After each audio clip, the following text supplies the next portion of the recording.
Chairman Toastmaster, fellow Toastmasters, and very, very welcome guests.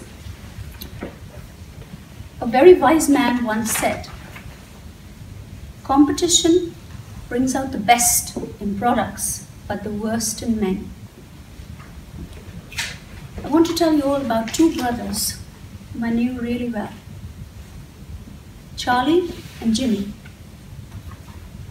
Born to a wonderful family, went to a great school, brought up in a great neighborhood. And Charlie had this winning streak about him. And his parents were very, very glad that, wow, we have a winner in our family, finally.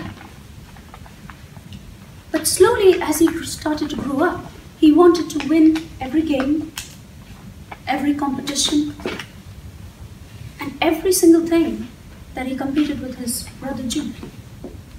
And Jimmy would sometimes just stand on the football pitch and say, "Here's the ball.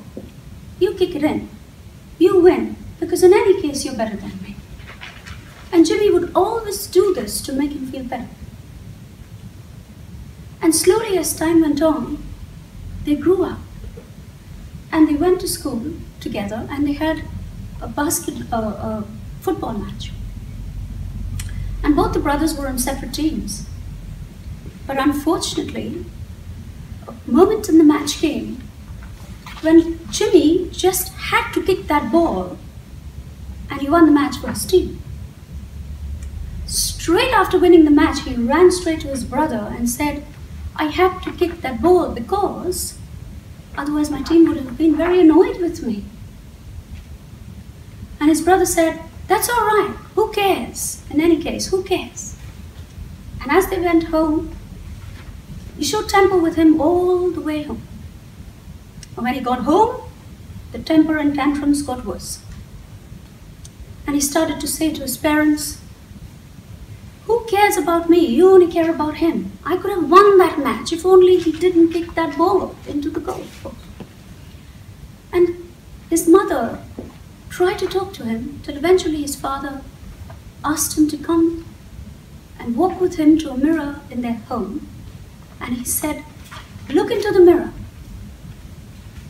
That's your competition." And his mother came from the back and put her arms around him. And she said, "It isn't your father or mother or brother whose judgment upon you must pass. The person whose verdict counts most in the end is the person staring back from the glass." With that, he stood there for a little while, and then he thought, "Oh well, who cares about all these words?" And the brothers grew up. And Charlie wasn't very successful. And nobody understood why.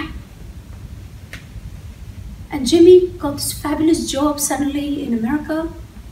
And he said to his brother, "Don't worry, I'll help you. I will take you with me, don't worry." And he said, "I have no money to buy my ticket.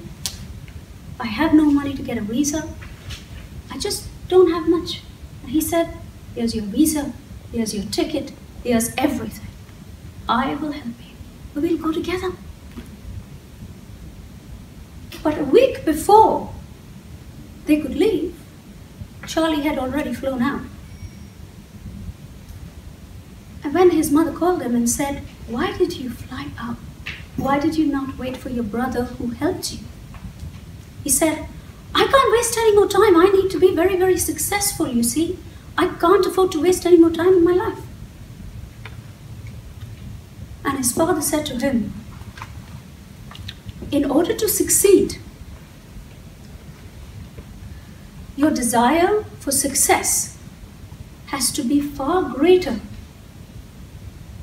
than your fear of loss.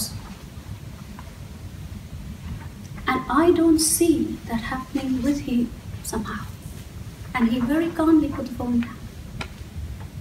A few years passed, and he thought, "Oh, I don't care, I'm here now, I've got to make the best of things." And over time, his wife walked out on him, And his wife said to him one day, "You have got to fix that brand that is inside you. If that brand inside you is fixed properly, and you look at what's going on inside, I will return home. Because this winning streak has turned to a mean streak inside you." And he got a call. Jimmy got a call a few years later from Charlie's wife and said, Charlie's passed away. We need you to do a real exceptional eulogy at the church if you'll come and do a special speech for him. And his brother turned up. But he said to the congregation, "I need to leave you all with a message today."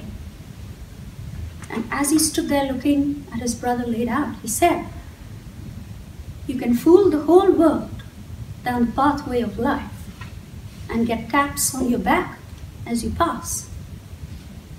But your final reward will be heartache and loss if you deceive the guy in the glass."